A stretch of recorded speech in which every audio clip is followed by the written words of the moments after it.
Saan kaya makakita ng pagkakakitaan na yun?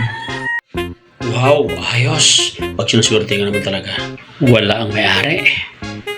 Kwarta na naman. Magkano kaya ito? Akin ka ngayon, Balbon. Akin ka ngayon.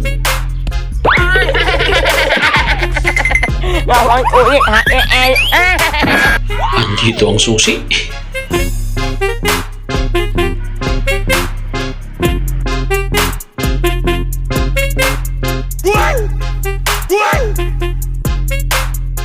Ano yung ginagawa mo? Akala ko grasya na. Disgrasya pala.